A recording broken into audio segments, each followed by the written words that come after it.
All right, folks. Hey, this is Pete Downing, your host, and we are doing another webinar Wednesdays here live from Boston, Massachusetts, and XenTegra. So, hey, we got a great topic today because I know everybody's chomping at the bit, wondering, hey, what the heck did Microsoft announce last week? And we're going to talk about WVD, and I'm calling it WVD Uncut because yours truly is going to do the demo. But that said, I have an awesome guest today. I'm excited. Because he and I are both fond of Florida and love to fish. I got my buddy Rob Shaw on the phone today. He is a WVD, or what they like to call global black belt inside of Microsoft. So does that mean you got your ninja license, Rob? I have absolutely no martial arts skills, but I have the title. Nice. Hey, so Rob, yeah, give yourself a little introduction, and thanks for joining us today. Yeah, hey, thanks, Pete. It's good to be here. Yeah, my name's Rob Shaw. I am on the WVD GBB team.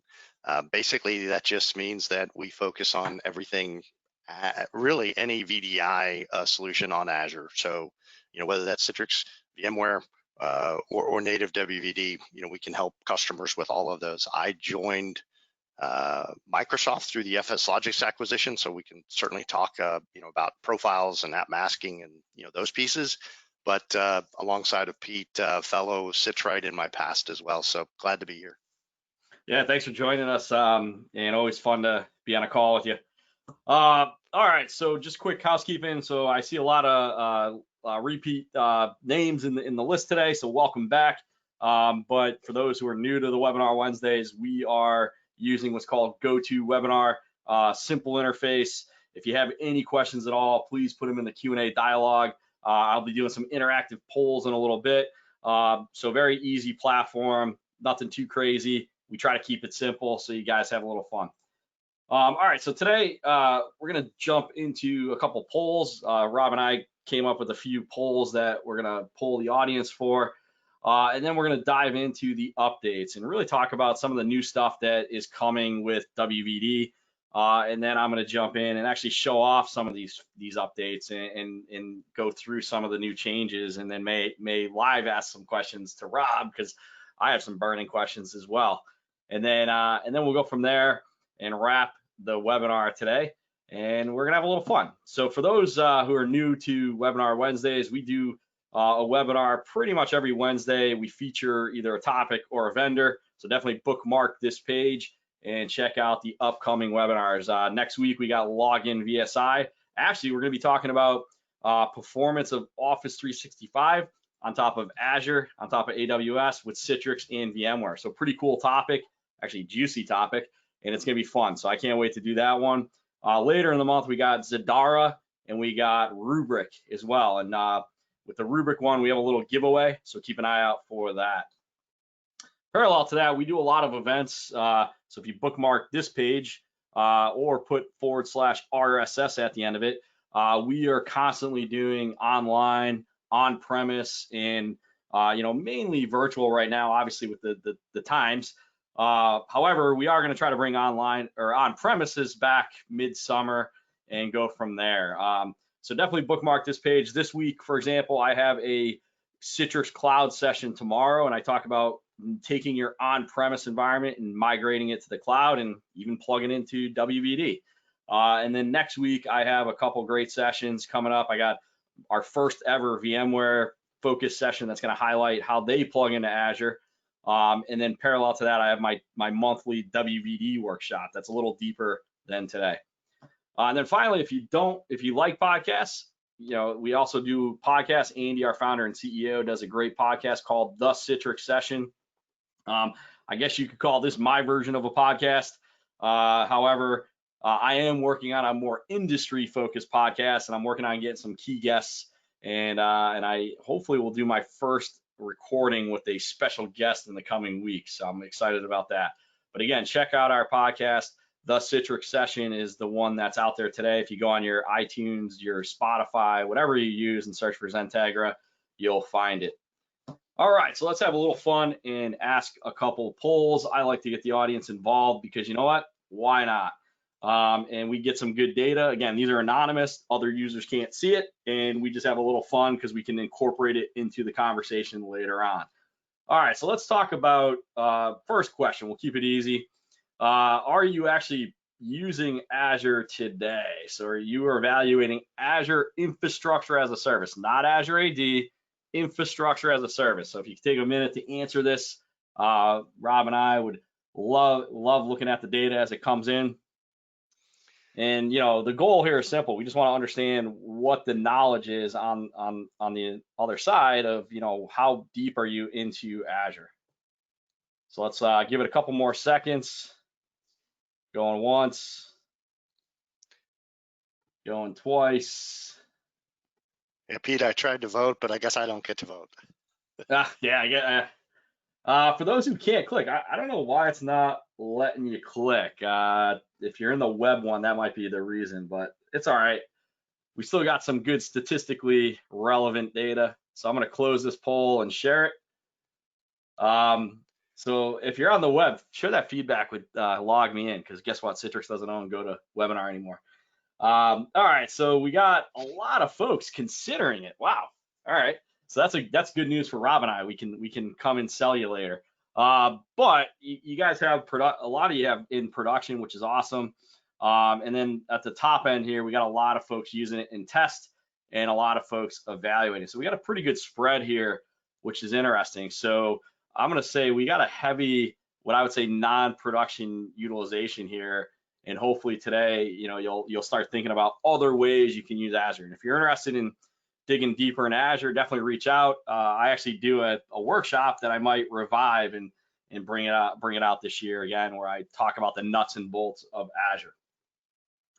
All right, so next poll. Let's have a little fun. Let's talk about WVD and see how many people are actually either piloting it, you're currently in the throes of testing it. What is WVD? So you're here to understand it. Or, hey, I don't think it meets my needs, or it's not even on the radar. And for those who can't click, I apologize, but vote subliminally, and maybe I'll get it over the wires. All right, we're gonna give us a couple more seconds. Go out, let's get 70%. I always like to get at least 70%. Last call. All right, there we go. All right, so we got a lot of folks we'd like to pilot it. So you're in a good spot, because guess what? I would argue you have two of the best resources in the US here to talk about WVD. Personally, just to give you an FYI, I'm actually implementing 3 different implementations right now, and I've worked with Rob on a few. So very excited, and actually I love WVD. It's a great solution. So all right.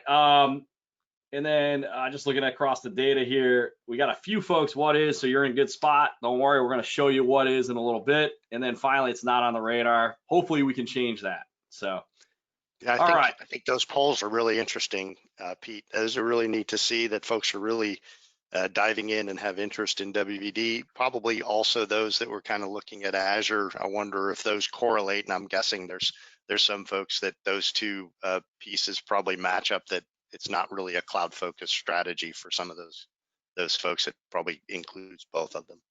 Yeah, no, I agree. All right, next question, and then I got 2 more. So the next one's a little more technical, and again, Rob and I came up with this one, and this is more to see who is using Azure in a manner a little deeper than what we would call just demo, right? So if you answer this, it's going to tell us a lot. And again, if you don't know, just say none. I should have put don't know. I forgot to put that as an option. Oh well. All right, we'll give this a couple more seconds. I like watching the results as they come in.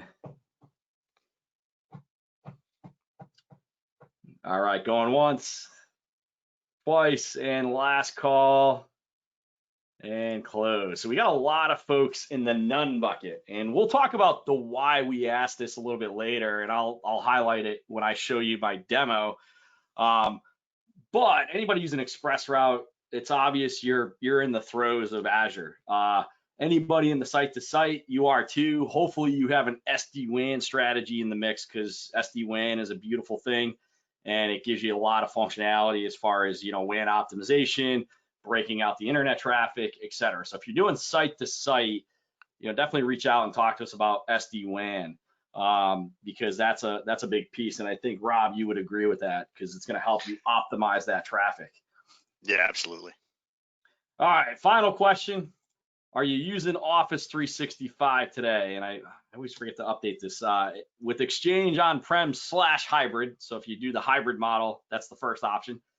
Exchange online, so you're all in.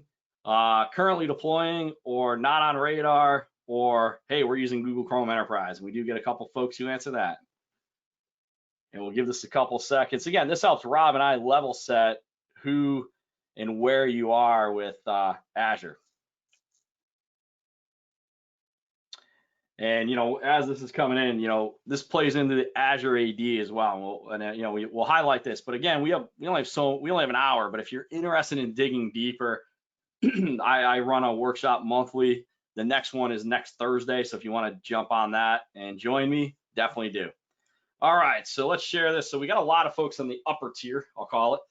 So either Exchange Online or hybrid, Exchange on-prem / hybrid. And today we'll talk about FSLogics a little bit, which is a big piece to making sure you're optimized when it comes to, you know, Exchange Online. So, and luckily Rob came from FSLogics. So, all right, so let's jump in and start digging in on a little bit about WVD. But before we do, definitely give XenTegra, Microsoft a follow. Definitely look up Rob. I know you post some good stuff. But another gentleman that I like is a guy by the name of Christian Breakoff, who's over in Europe. If you're not following him, definitely follow him.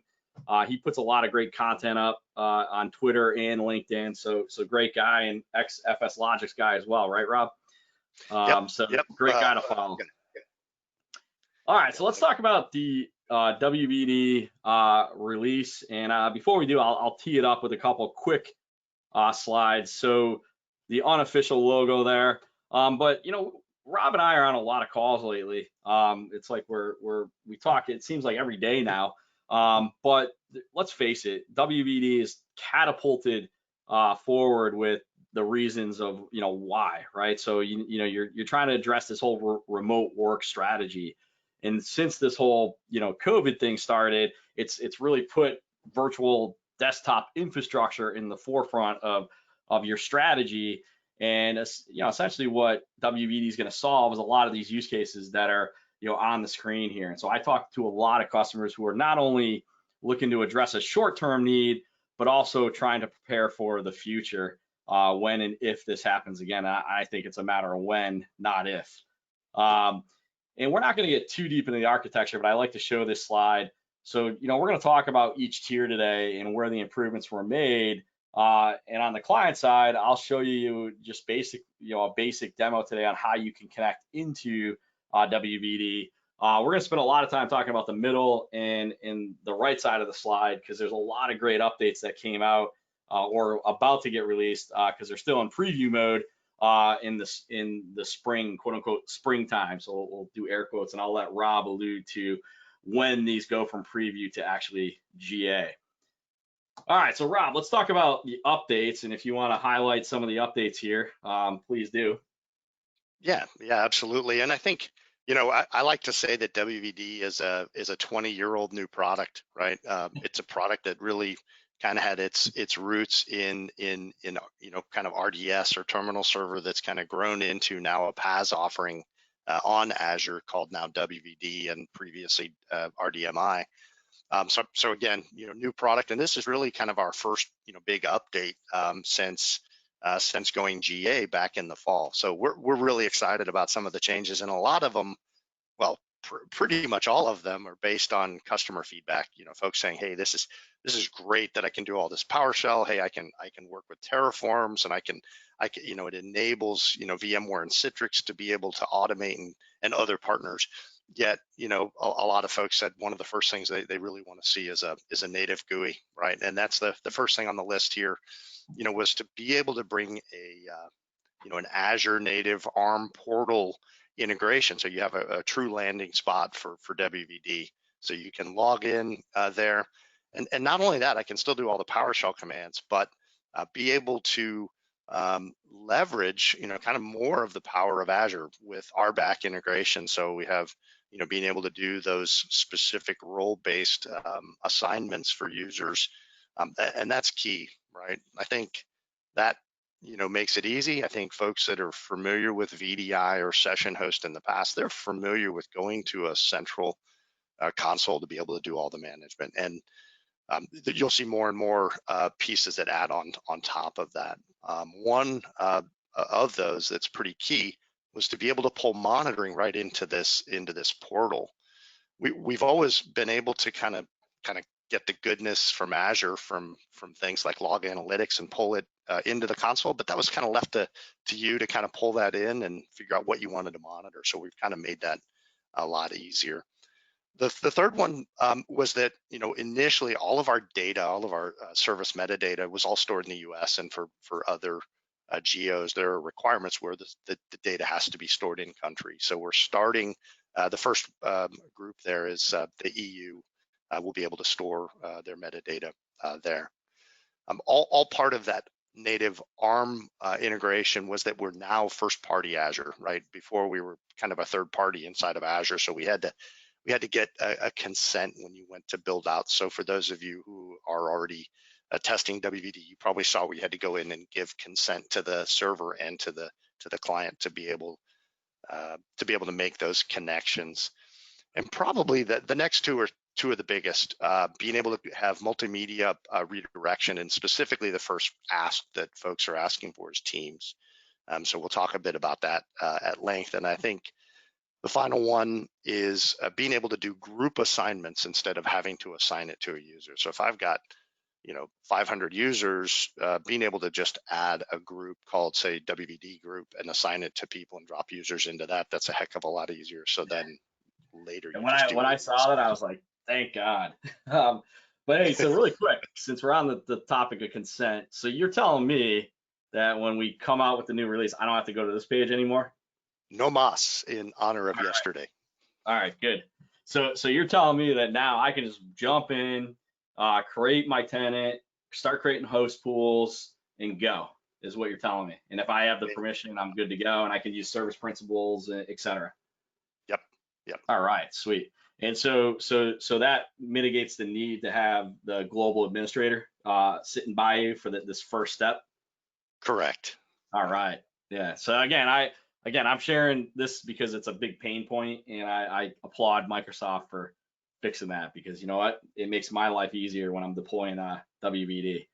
All right, so let's talk about ARM versus non-ARM. You kind of covered some of this, but let's talk about what I guess the biggest change is, and explain what was and what is now, and why it matters. Yeah, absolutely. Let's take the first one here, app publishing. That's something that in WVD you can do published app, published desktop, or persistent desktop to users. But when you did that, you had to do that assignment was per individual user. So I would have to either add all the users in at the time that I'm creating them, or I'd have to go back in and via PowerShell or one of our other partners go in and make those assignments. So if I'm doing that in PowerShell, we're talking that's probably 5 or 6 if I want to go in and confirm that those assignments took place. PowerShell commandlets that I had to run. Now I can go straight into the GUI, pick the application, add user, boom, done. Or if they were already in a group, I could go in and do that, but just add the group, and I never have to go there for that. They just make sure they're in the AD group, and I'm good. I think that's one of the key pieces. From an admin access, we kind of talked about being able to leverage the native RBAC roles that basically can be able to make those assignments. But before, we had our own WVD custom roles, so you actually had to kind of use those in addition to using some of your Azure assignments that you were setting for, say, storage and other things. On the side of PowerShell, it was not an integrated PowerShell module. You had to download a different one, and now it's integrated in the Azure PowerShell environment. Same with the web GUI. We kind of touched. You had to kind of download and import that logic into into the environment, but it certainly gave you a kind of a sneak peek into what the integrated Azure portal is like. So now I just go straight into Azure, I click on it as a service, and I'm basically, you know, good to go. I think on the monitoring piece, we've already mentioned that's kind of being pulled in there. The metadata, you know, where I can keep that. And today, like I said, just out to EU, but we're gonna spread that out to other geographies as more rollouts happen. So curiosity, is Canada on that list? Because I know Canada is very strict on, you know, where their data is. I think they're on the roadmap. They're not on the initial. I think the initial is just EU. Yeah, good question, and a commonly asked question from So, so since we're on the topic of new, my buddy Marcel has a great question, and it's actually pretty valid. So let's pretend and make sure I'm getting this right, Marcel.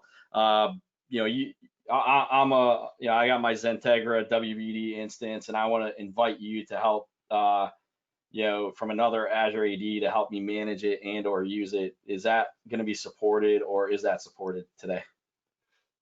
So so for example, I have a customer who's on this call actually, who invites me with my XenTegra email to help manage their Azure AD, right? So I can log in with my XenTegra email, switch to their directory, and then manage Azure. But what Marcel's asking is, if you want to let me use a WVD session, can you use it with my Azure AD ID as opposed to yours, your domain name? I see. So some of it is partially around licensing, right? On where who has that, say, for example, M365 license that entitles you to be able to leverage WVD, right? And in that case, it's not really a transportable piece. So today, that would be kind of a business offering, you know, providing it to another solution. So today we can't do that.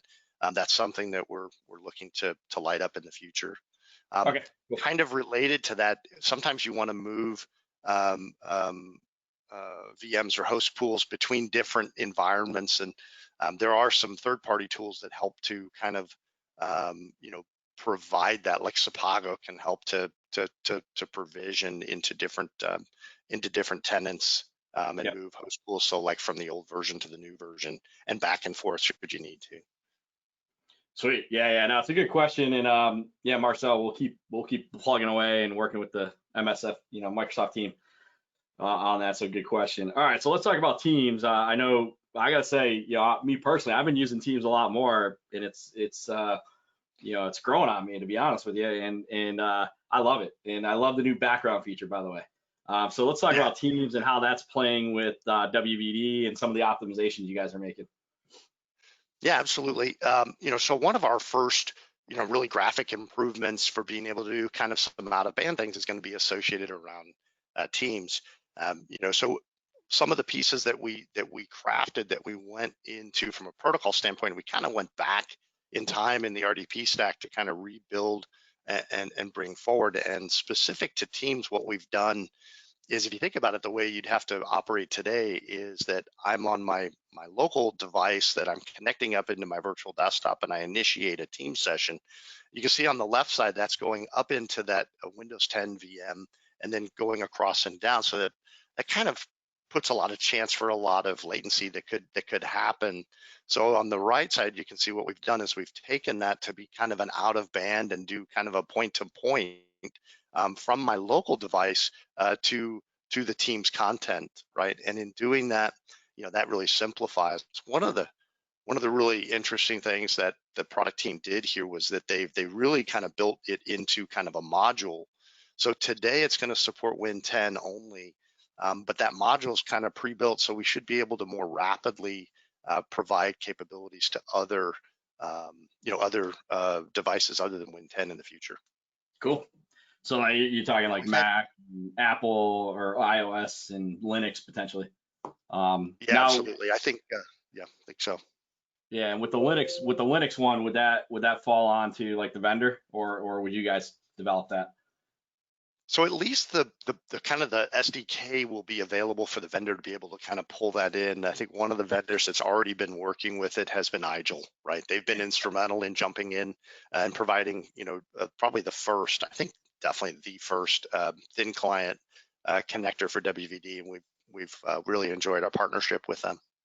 Yeah, no, I love Agile. I actually got 3 devices sitting here in front of me running it. All right, so let's Nice. talk about diagnostics. So you're basically, if I'm reading the slide correctly, I don't have to do that management tool anymore. The secondary monitoring and management tool that is on GitHub.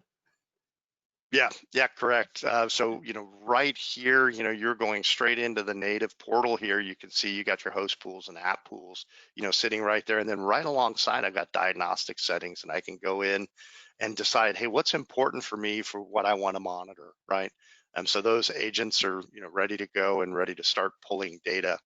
And always with things like log analytics or Sentinel, I can go and get more robust data. From some of the other Azure tools. Just know that we're starting to bring that in natively into the GUI here. Sweet. So we're real excited. And just to clarify too, this is in the core WVD, so there's no added cost above and beyond, obviously compute, right? Correct. And consumption. Okay, cool. Because I know with some of the licensing on Azure, there's other diags and et cetera that you pay extra for, but this is built right in. So. Yeah, and this might be a good point to mention. One of the great things about WVD is it's both a full solution as well as a platform for other vendors to really kind of accelerate and extend on top of. So, folks like Sapago can provide some really robust monitoring should you want to go that route, or control up, or even more so depending on other vendors that it can build on top of the platform WVD. Cool. All right, so let's talk about some of the conundrum of managing images on top of WVD, and you have a great slide here that highlights the baseline, and we'll go through these slides. So tell me when you want me to go to the next slide. So I'll let you talk through this, and here I'll even restart this just in case. Okay. Yeah, what we're looking at here is really just a full fat PC, right? I guess maybe we're not supposed to call it a fat PC anymore, but I'm a VDI guy, so I like to say fat PC. And by fat PC has a lot of issues that you have to really consider, right? You've got the operating system, you got the profile and the apps, and they're all intermingled. And for the people on this call, I know I'm preaching to the choir about how do you work with that when things have an issue. And really, users will customize the image beyond functionality over time. Eventually, you got to go and wipe that machine and start over, but that means they lose their profile. They have to reinstall the applications and all their configurations. So the first thing we want to do, and you can go ahead and click next, is we want to pull that profile away from the machine. We also want to try and see if we can encapsulate the application. So we're working hard to be able to do that.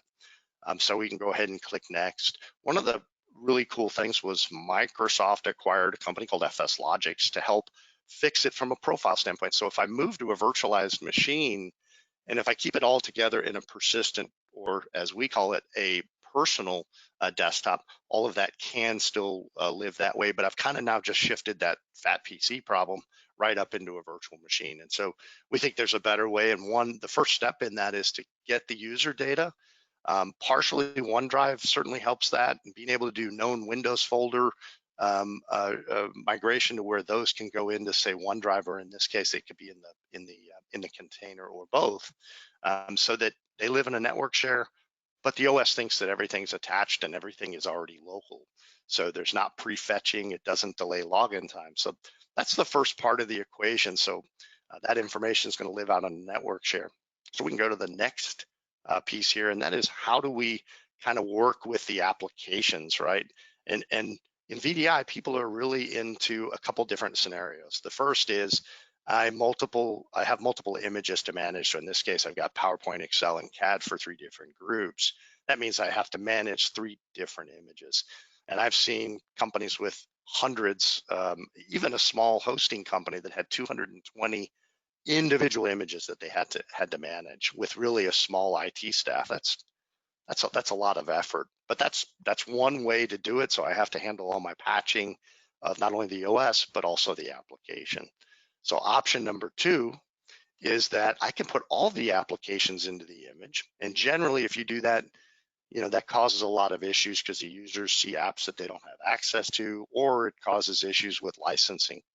One way we can fix that is using FSLogics app masking, which hides the applications based on AD groups. So if I've got marketing, finance, and engineering and make the assignments of their applications, they will only see the applications that have been allowed for them to see. Or the third option, which folks have been using for a while, is that I can stream the applications into the image when the user logs in, right? In the past, people have done this with AppV or ThinApp or other app virtualization tools, and we've got another we're going to talk about here in a minute. But being able to stream those apps, at login makes it so that I only have to have one image, and the applications live in a virtual drive separate from the machine. So, quick question on this this point. So, one of your good lighthouse partners is Liquidware, right? So Liquidware is another great solution to this option here. And then the next good solution is, MSIX app attach. So, can you talk about that and what's available today in public preview? And then how is Microsoft working with the ISVs to make sure they adopt this? Because the way I equate this to is this is the new MSI. Is that a fair statement?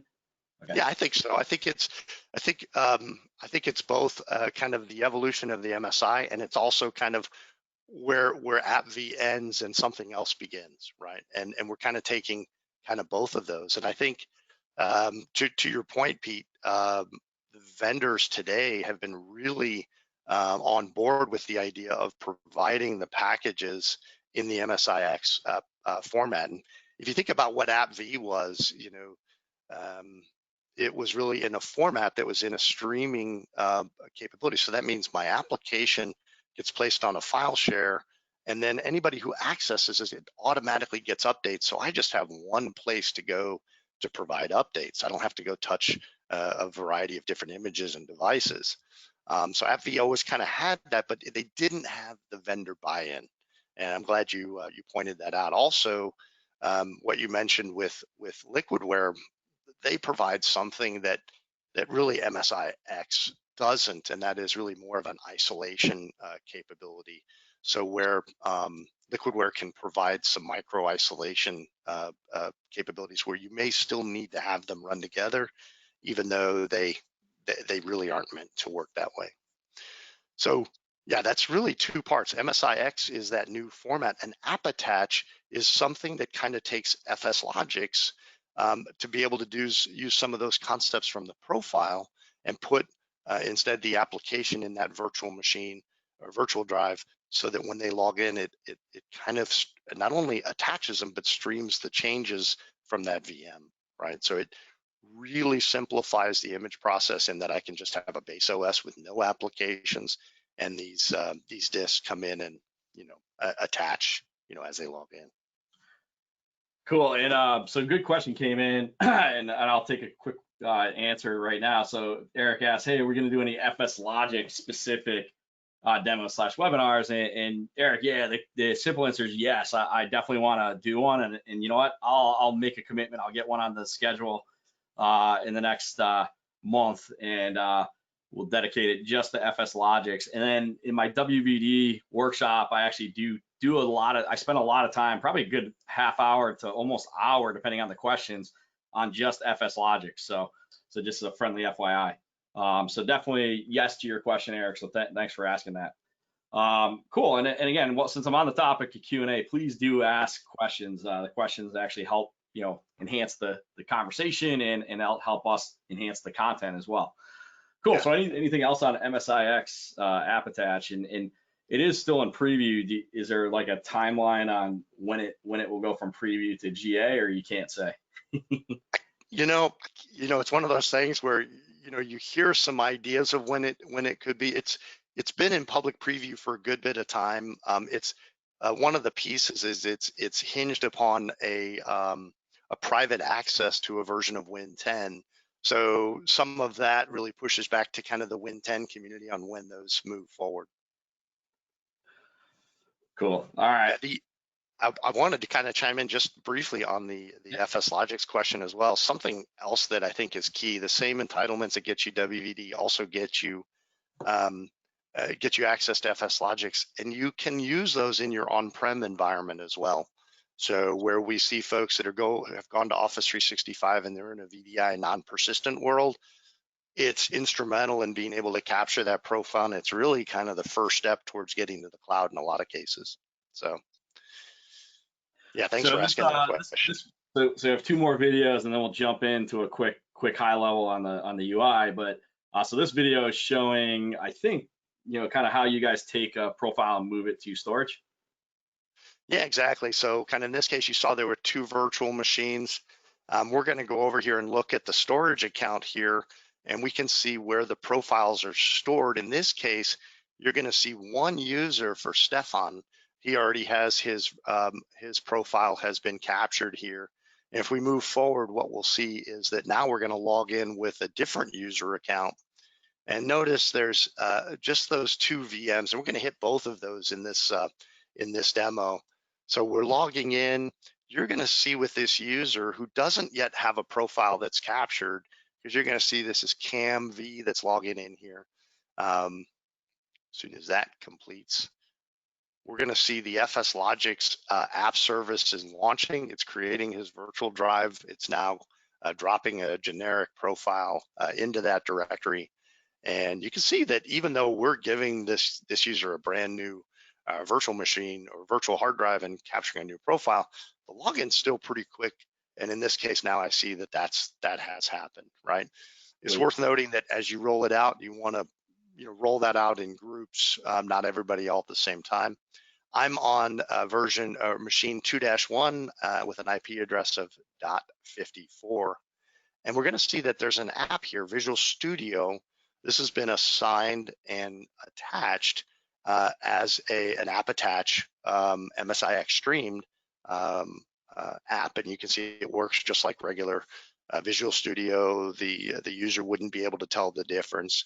We're going to go ahead and save a Visual Studio file here. We're going to save this out to the desktop so that we can make a slight change to the profile, as it'll make sense when we log in again to one of the other machines. So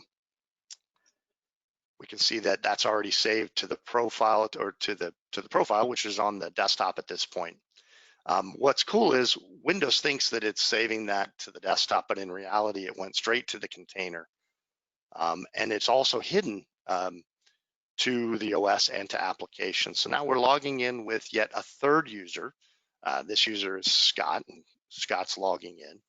Again, we're creating a profile and placing it out on the storage repository on that virtual drive.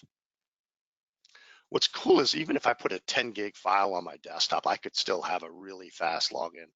I'm still on that same 2-154 address. So now this is showing you that I've got not only Cam, but Scott logged into the same Win 10 machine.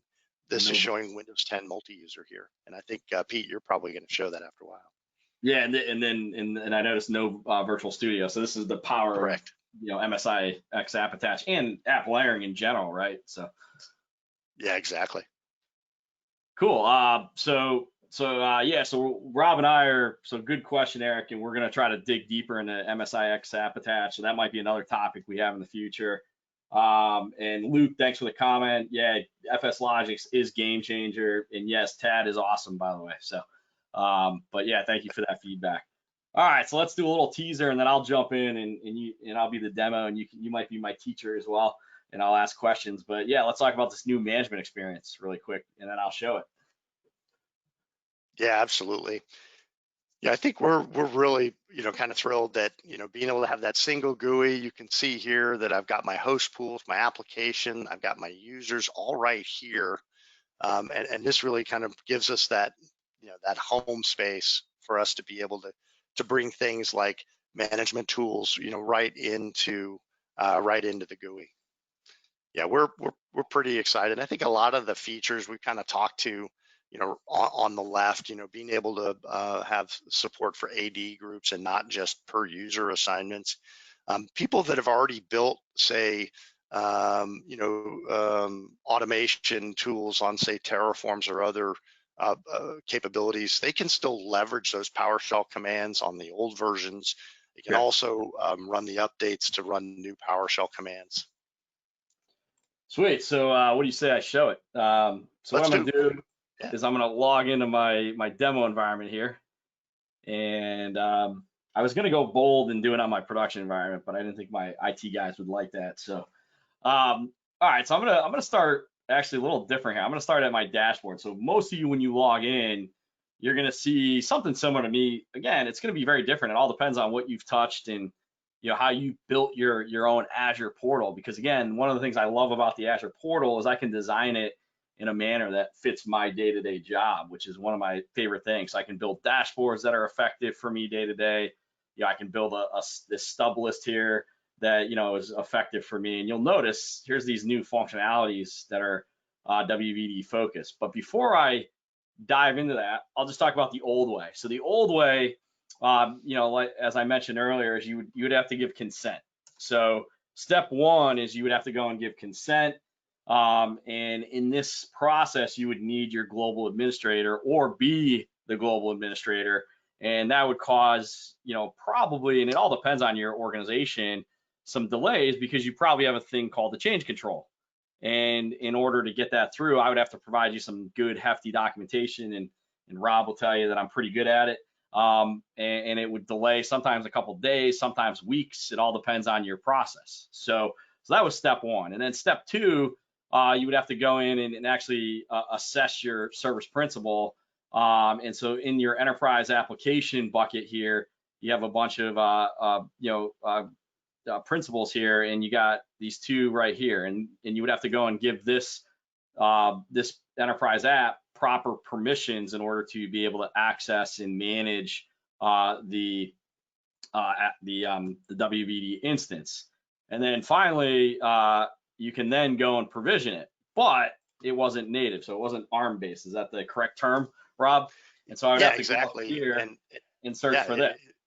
And in addition to that, we were keeping a separate collection of really users in the WVD tenant that was separate from your RBAC. So it was two of the biggest causes for questions, I think, when people would stand up a demo environment. Yep. And so the great thing about it is now, I don't have to do step one, I don't have to do step two, and I don't have to now do step three. So what I'm about to show you is still in preview. However, I would argue it's fairly production ready. Again, I think it's fair to say that anybody doing a pilot can use these features, right, Rob? Correct. They're greenlit for everybody to be able to use. We are planning, with everything going the way that's expected from the product group, we're planning a very short public preview and roll straight into to GA. And something worth mentioning is we don't have migration tools that are available during the preview mode, but at GA we have migration pieces that'll help you migrate your earlier host pools to the newer version. Yeah, and I noticed that last week. I was doing a demo, and I think a couple folks that are on this call were on that call, and I was like, hey, it doesn't see my other stuff. So I'm, so that was a question I think I sent you right away. Yep. All right, so really quickly, if you want to know where this stuff is hitting, because that's the number one question I've gotten, is if you click on the little, this thing's called a hamburger menu up here at the top, and you go to all services, you're going to see everything that has to do with Azure under your little fingertips and your keyboard. And so if you go and search for virtual, is what I find is the easiest, if I spell it right. Especially if you spell it right. Yeah, and you can see there's the Windows Virtual Desktop preview, application groups preview, and workspaces preview, and then host pools preview. Now you notice as I hover over, you can hit the little star, and guess what? That puts it in the list. So what I did is I put them all in the list so we can kind of click through, and I'll show you the top level and then work my way down the stack.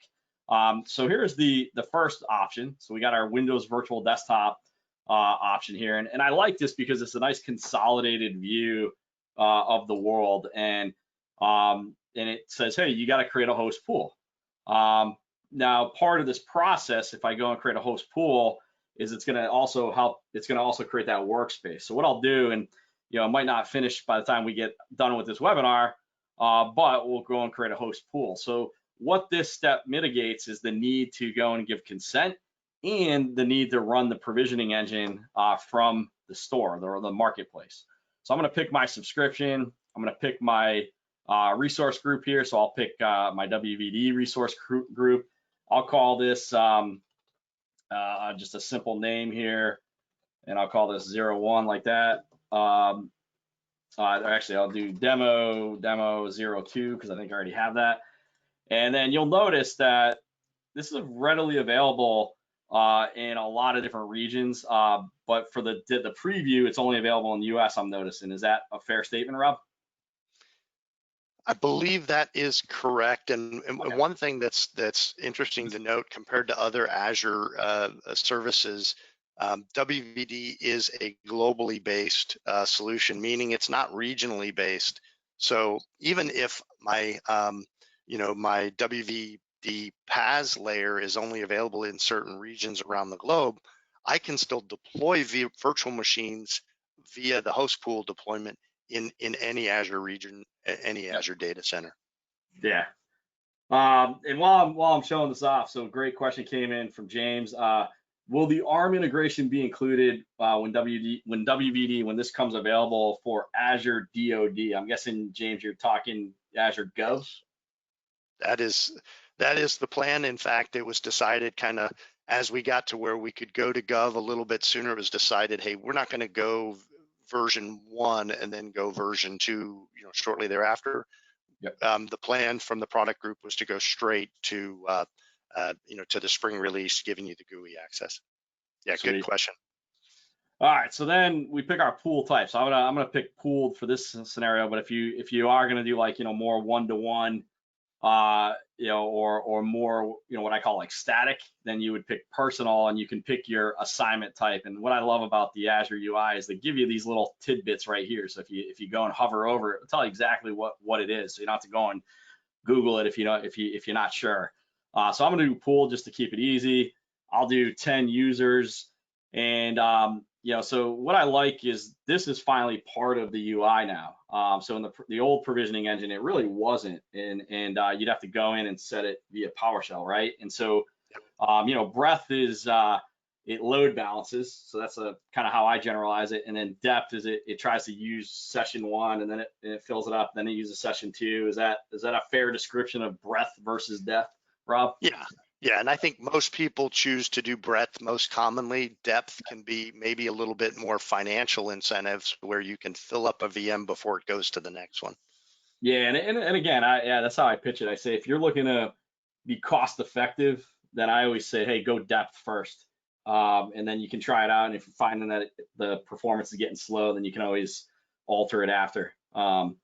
And so if you want, you can add virtual machines on the fly. So if you say yes, it's going to bring up the stub wizard on, what virtual machine you want to add. And we can go in here and, pick our region, say we want, let's say 1 virtual machine. We'll give this a demo called, web 02. And what the heck? Oh, it's got to be 10. I always forget that. So demo, and there we go. There we go. I always forget that that's not the full name. It's the prefix, and that's a change right. too, by the way. I'm so used to having to name my VMs that that's a nice change that I like too. Now you can pull from the gallery or your storage blob. I guess the question I would have is, are you gonna support managed image eventually? Yeah, I usually recommend for people starting out, pull from the gallery, because it already has all the pieces baked into it for WVD, as well as it could have Office already integrated into it if you want. It's already optimized for VDI, and then you can customize the image from there and save it to the blob after. You can always start with a custom image, but I think it just goes easier this way. Yeah, and then the one thing I do love is this now shows you that you're truly ARM based, because now you're able to pull in NSGs. You're able to, not that you weren't able before, it was a little more involved. So that's a nice change, is being able to support the NSG model. And then the reason why we were asking about your Azure and your connectivity is because one of the key requirements is you still have to add to your domain. And so where you put your domain controller does matter. And so there's a lot of different options. Again, if you want to dig deeper into all the different options, you can join my workshop that I do. I go deeper into the different options as far as, Azure. And so, I go in and on the fly, I can build a virtual machine. And then finally, the next thing I have to do is, register this to a work group. And, I can say no or yes. And if I say yes, I can pick a workspace that I already have, or I can create a new one. So think of Workspace as Tenant. So this word is what replaces Tenant. So in the old way, you used to create what's called a WVD tenant. In the new way, we call it a workspace, right, Rob? Is that a fair description? Yeah, and it was really confusing to people because you already have your Azure tenant, and then you have this WVD tenant, and the term tenant, because it was used twice, became really kind of a conundrum. Yeah, so now it would be a workspace. So I can create a workspace on the fly, which again, I've mitigated 2 steps. I don't have to do that consent anymore, and I don't have to go and give permissions anymore. Now, obviously, there's still some service principal permissions you might have to give behind the scenes, but it's the traditional approach now. So we'll call this Web 01, and we'll create a new one on the fly just to show you. And then I'm a big fan of tags, especially if you start getting into creating thousands of VMs. You can create filters based on tags, etc.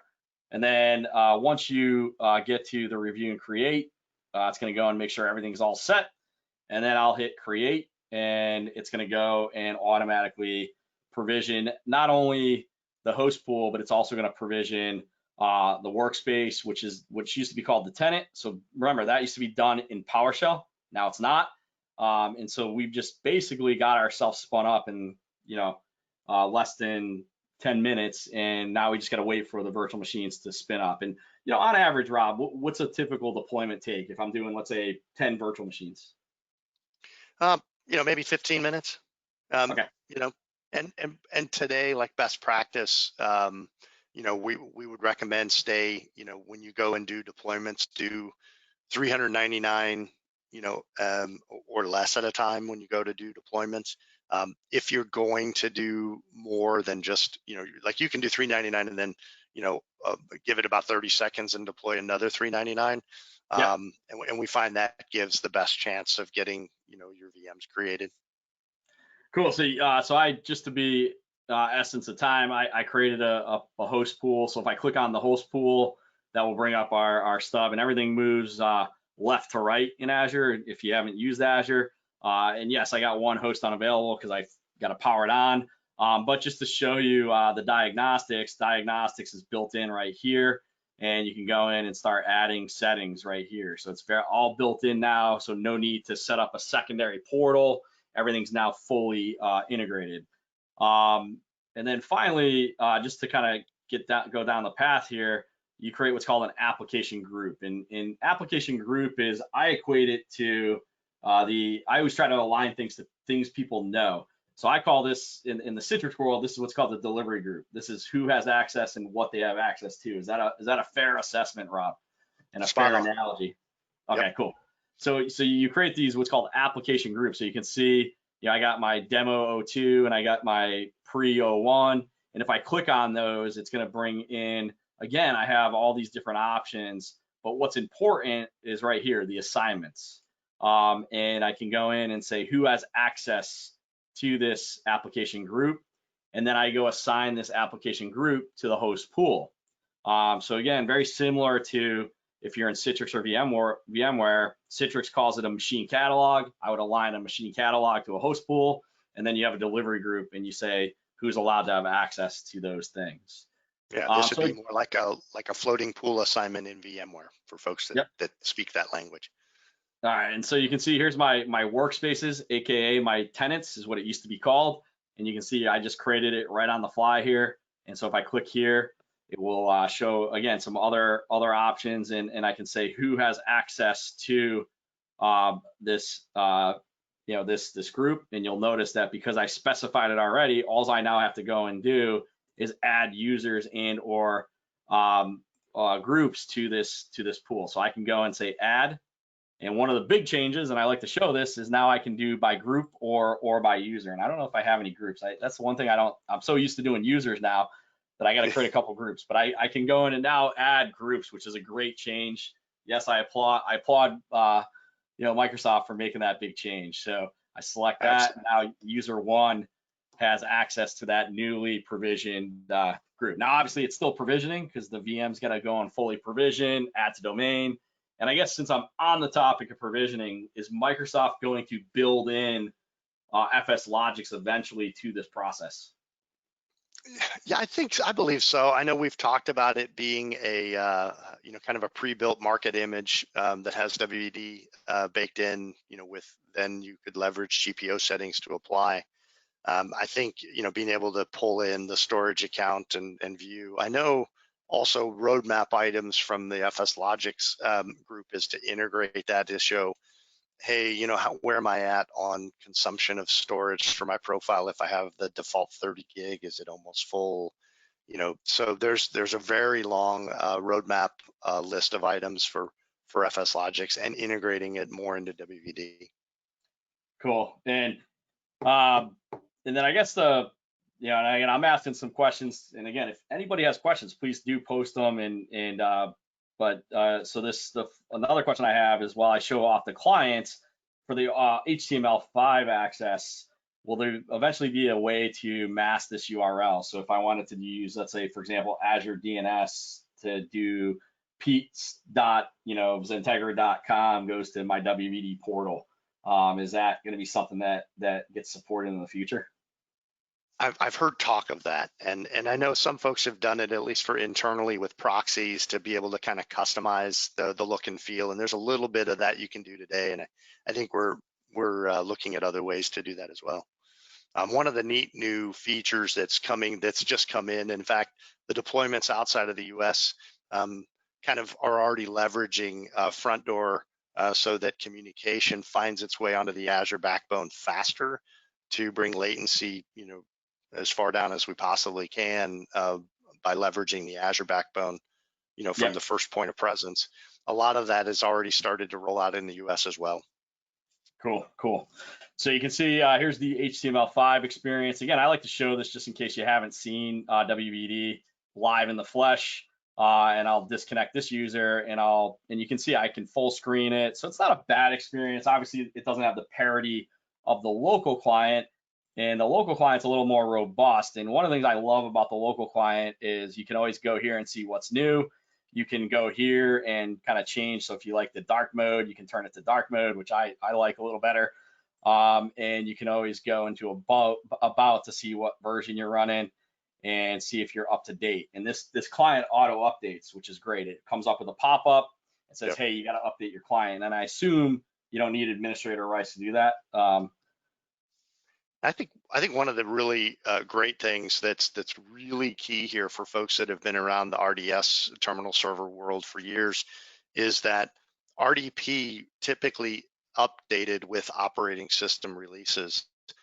That has completely dynamically shifted to where now, as features become available, they're put out in the various locations, the market store, the app store, the Play Store, to be able to pull those updates down, as you want to take advantage of those new features. So we see the curve, the protocol benefit curve, really, of product enhancements being just, increased by a, factor of 10 maybe. Yeah. And just to show you, so I logged on as user one into this Win10, and this is using the native remote remote desktop client. And just highlight, Rob. So what's the difference between the remote desktop client and your local RDS client that's on your machine today, or RDP client that's on your machine today if you're using Win10? Yeah, good question. We kind of went back to like an earlier version of RDP.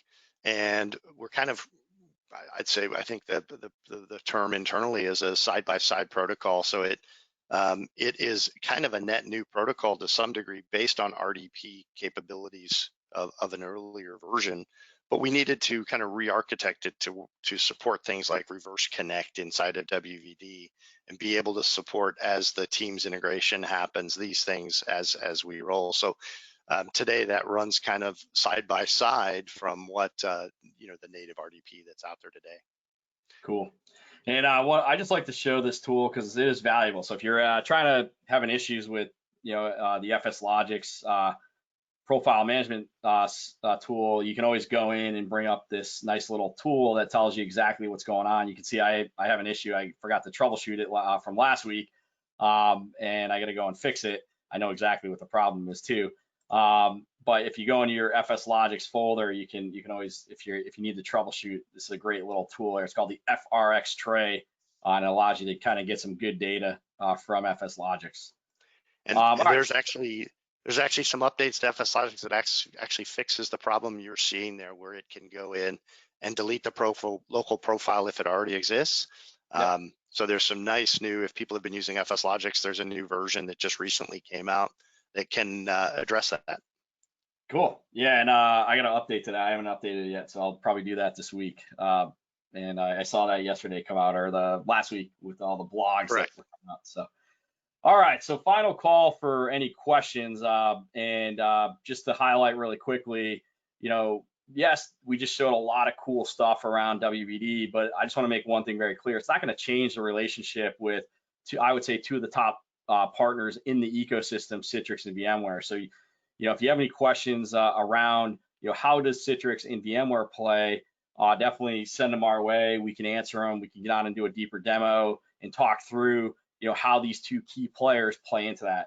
And that, I would argue, goes for other vendors like Nerdio, CloudJumper, et cetera. There's still some value add, and we can talk through that as well. So final call for questions and answer while I kind of do a quick wrap on, who is XenTegra if you don't know who we are. So this is Andy, our founder and CEO. We do these webinars.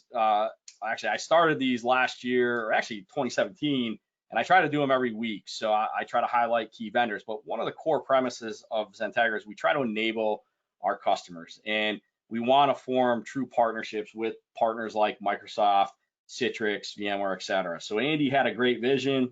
I joined about 3 years ago, and I've just kind of carried the torch. So yes, just to highlight really quickly, I can come in and not only help you with your WVD deployments, but I can also, work with you to find, what's the best option from an EA perspective. And I have great partners that I refer to when it comes to EA.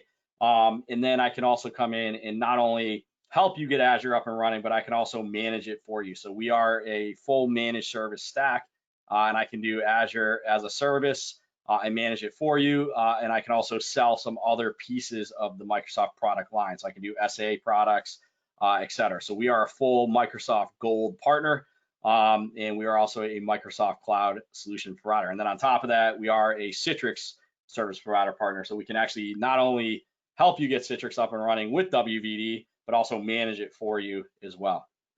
I think Pete, if I can chime in there, I think XenTegra has been instrumental with customers that we work with, where they're trying to understand, hey, what can I do with native versus what do I need, with Citrix, and how can it extend, and being able to really help customers navigate that. It becomes critical to have an impartial group to really help customers understand that. Yeah, and I agree.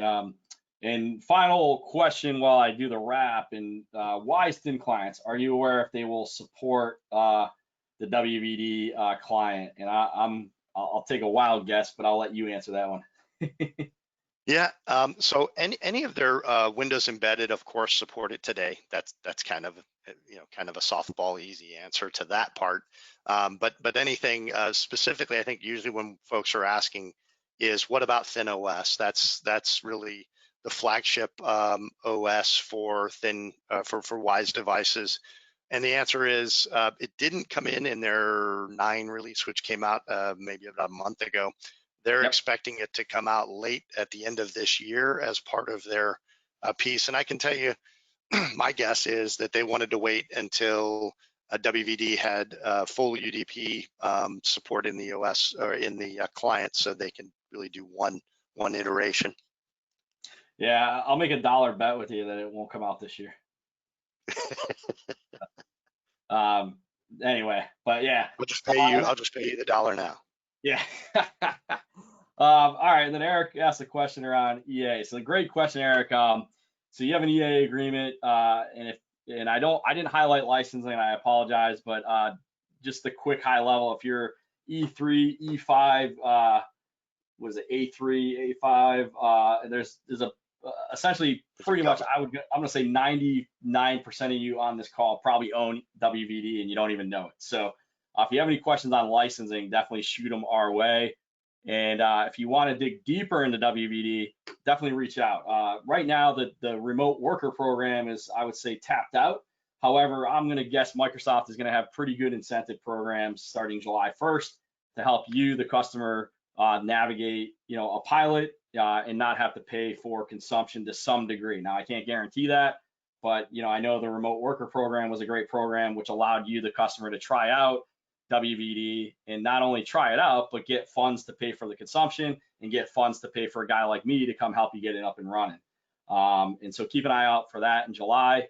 Also keep an eye out, we're going to be doing a special with NetApp Azure Files, and I'm going to be offering a free voucher for using NetApp with Azure and Microsoft WVD.